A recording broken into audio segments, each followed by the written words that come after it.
Hello everyone, myself Akash. Today I am going to discuss numericals related to marks. Okay, so first numerical is that this is 2 cross 1 marks. In this we have applied the input A and A complement, and we have a select line B. After that there is another marks that is also 2 cross 1 marks. In that we have select line C and you have to find the final output. This is the question of marks. Now you have to apply the property of marks. In previous lecture I am discussing if we have A and A complement form. Okay, A and this is A and this is A complement, the output is A XOR B. Okay, so the output of this mux 1, suppose we have let mux 1, the output of mux 1 is A XOR B. Okay, so we have determined the first output of mux 1. Now this output is fed to the mux 2. Okay, now you have to assume, suppose you have let the A XOR B equals to D. Okay, you will assume A XOR B equals to D. Suppose now this D is applied to the mux this and this, but we have used a NOT gate here. So NOT gate, if suppose this is the D, so this becomes D complement and this becomes D. Now this input is D complement and this is a D. The mux second have output in the reverse position as compared to mux 1. So we have a property, if this is D complement, this is D, we have D XNOR C. Okay, so Y equals to D XNOR C. Okay, we have assumed the D value is A XOR B. Put here, we get our answer Y equals to A XOR B XNOR C. So this is your final answer. It is understand.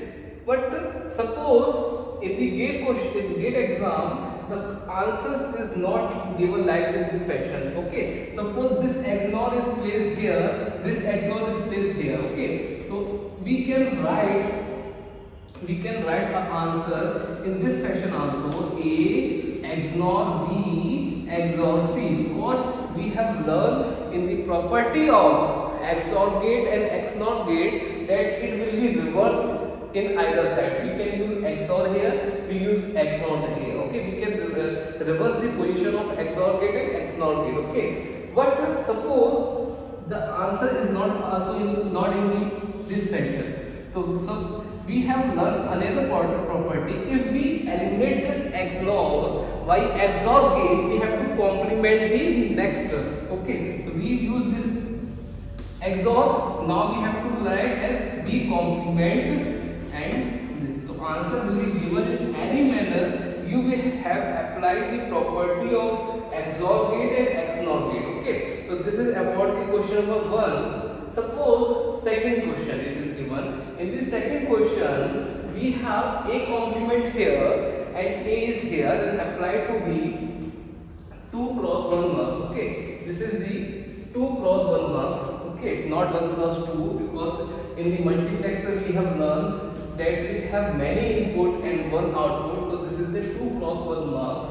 Okay, now in this mux 1 and in this mux 2, in mux 1 we have a complement. A input is applied to the I0 and A input is applied to the pin I1, and we have a select input in the form of B complement. Okay, so if B complement is present, you have to assume B complement with another value. Suppose let B complement equals to P. You will assume B complement equals to P. Now see, this is A complement, this is A. If first input is in the complement form, you have to apply the XNOR gate, because this is the same condition. This is D complement, here this is A complement, here this is D, here A. So same condition, in this condition we have tried as D XNOR C. So here we will write as, suppose this is output is A x naught p. So A x naught p, and p is what? B complement. We will put here that it is the A x naught B complement. Okay. So the output of mux1 is A x naught B complement. Now we have C. This is the C complement and this is the C, which is applied to the mux2, and he is asking the final output. You have to determine the final output. Now assume this equals to D variable. Suppose you have to assume the output of mux1 as D, because by assumption we have make a problem very simple. Now this is D and this is C complement, this is C. If first one is C complement and second is C, then you have to use the x naught condition. The answer which will become C x naught D. C x naught C, and D is what? A x naught B complement. So you have to write A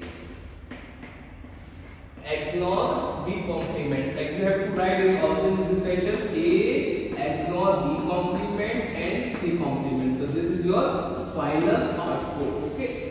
So in this way you will solve the mux problem. Okay. Now we will have another problem.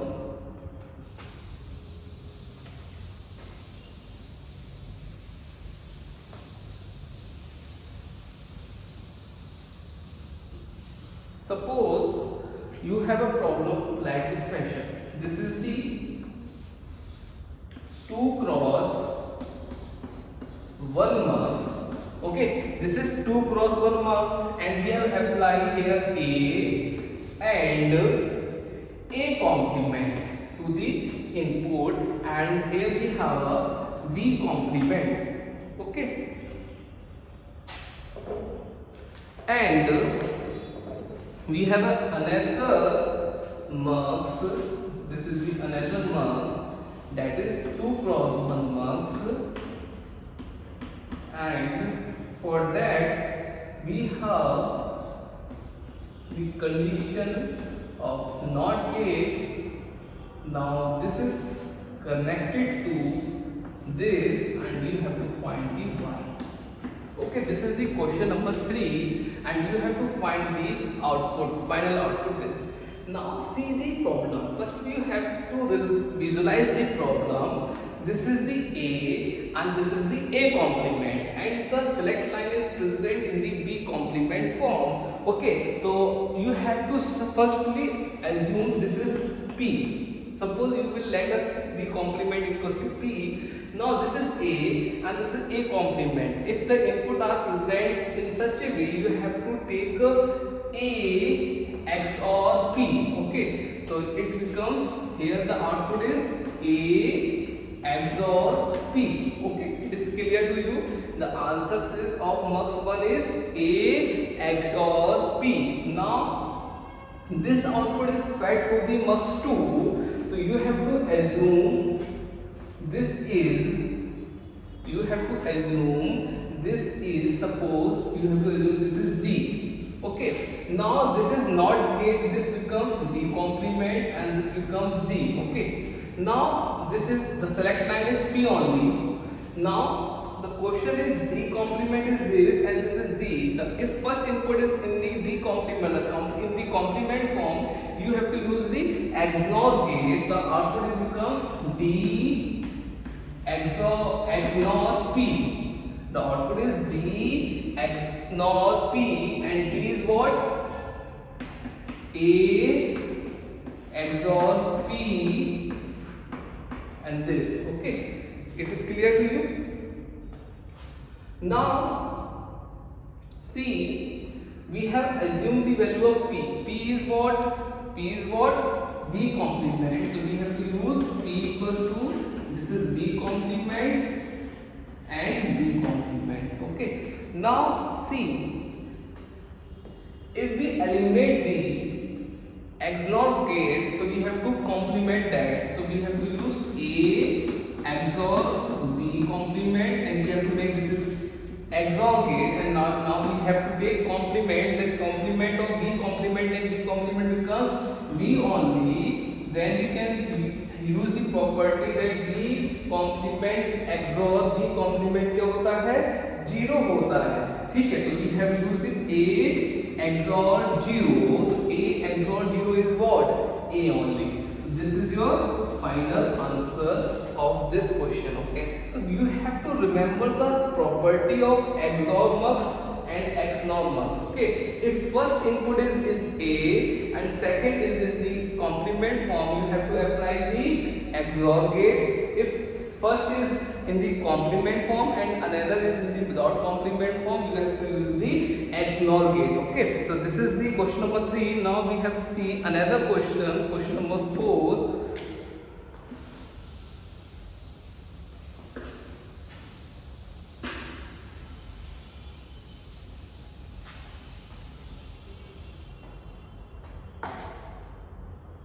Now we have seen another question. Question number 4 is, if this is the 2 cross 1 mux, okay, we have an input A complement and this is A, and another is also 2 cross 1 mux. We have a input is 1 and this is also 1, and this is the select line B, and the output is fed to the mux 2 in the select line. You have to find the Y. Okay, this is the question and you have to find the final output Y. Now see, if this is complement, this is without complement, so you have to write the XNOR condition. So output is what? A XNOR B. Okay, the output is A XNOR B. Okay, now this output is fed to the select input of second mux.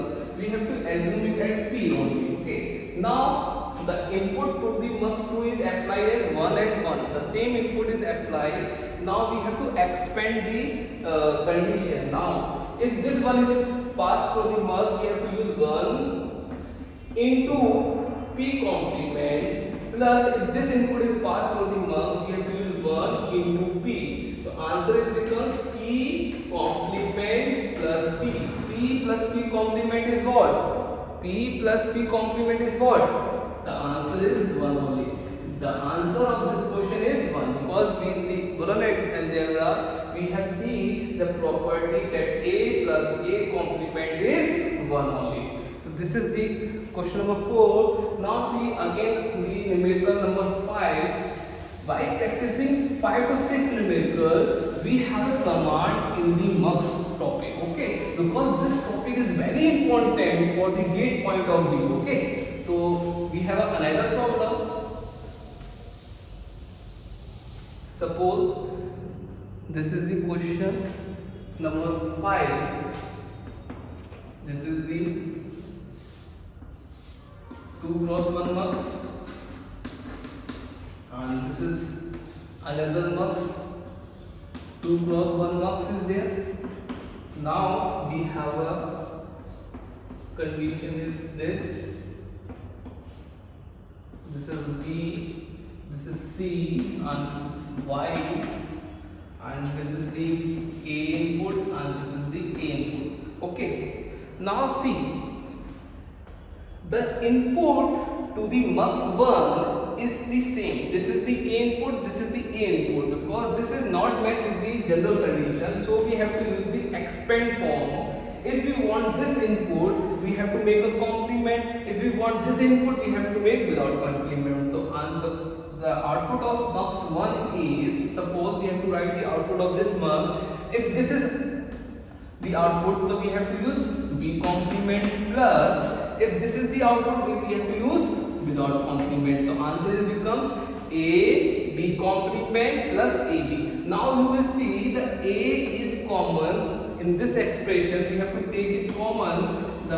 After taking common, the resultant becomes B complement plus B. Now we can see if P bar plus P bar is 1, so here we can write as B complement plus B is what? 1. So we will have A into 1 equals to A. Okay, so we will get a A. This A is fed to the mux 2 while using a NOT gate. So we can suppose this is the A, this A becomes A complement and A. Okay, now this is A complement, this is A, this is matched with the property of XNOR gate. So X, we have to apply the XNOR gate. So we will see, we have to take A XNOR C. So answer becomes A XNOR C. Okay, it is clear to you. So final answer is A XNOR C. So this is the way we will solve the question of multiplexer. Now we will use a last question that is related to multiplexer. Okay, see question number 6. First we will write the question. Suppose question number 6 is this. Suppose we have a 4 cross 1 mux. Okay, we have a 4 cross 1 mux. The input is A complement, and A, and we have a select input B and C, and we are asking Y. Okay, this is the question that is related to 4 cross 1 mux. Now, see, if the input are given in a random fashion, this is A complement, this is A complement, this is A. So you have to use the expand form. If this input, suppose this is the I0, if I0 is passed through the mux, so we have to complement B complement C, we have to write A, B complement and C complement, plus if A complement, this is I1, if I1 is passed through the mux, so you have to use the condition A complement, you have to write B complement and C, plus if I2 is passed, I2 is A complement, if you use A complement, then the condition of selection is B and C complement, plus if I3 is passed through the mux, so we have to use condition of selection is A, and this is without complement B and C. So this is the final output of multiplexer. Now the answer is not matched with the option. Okay, the answer is given in the simplified form. So you have to use the K-map for simplification process. Suppose this is a 3 variable function, because this is A first function, this is second function, this is third function. So this is a 3 variable function. For 3 variable function, we use a K-map in this way. We designing a K-map. This is row 1, row 2, row 3, and we have used this, and we have right here A, and this is B and C. Okay, now see, this is 0 0 0 1 1 1 1 0, and this is 0 and this is 1. Now we will write the suffix value. This is A complement, this is A, and this is B complement, C complement, and this is B complement C, and this is BC, and this is B and C complement. Now you have to see, you have to fix A, B complement, C complement in this cell. Now you will see A is here, and B complement, C complement is A, B complement, C complement is this. You have to fix one in this cell. Okay. Now see, now A complement, second is A complement, and next is B complement C. So A complement is this and B complement C is this. So you have to fix one in this. Okay. Now you have to fix third term. Third term is A complement is this, and B and C complement. So A complement is this and B and C complement is this. So you have to write one in this cell. Now you have to put the last term, that is ABC. A is this and BC is this. You have to. Okay. Now the element 1 are present in the diagonal form. Okay. This is the diagonal form. I will give the concept in the K-map in the previous lecture. If the 1 are present in the diagonal form, you have to apply the XOR gate. So answer will becomes Y equals to becomes A XOR B XOR C. So this is your final simplification answer of this question. Okay. So this is about the numericals that is related to multiplexer. So I think we will understand the concept that how we will deal with the multiplexer question. Okay, so multiplexer is a very easy topic, okay, in the digital electronics, but we have to carefully learn the concept that I will teach in the video, in the lectures. Okay, to go through this and realize the concept and do more questions related to mux. Okay, so this is enough from my side related to mux. Okay, so take care and have a nice day. Thank you.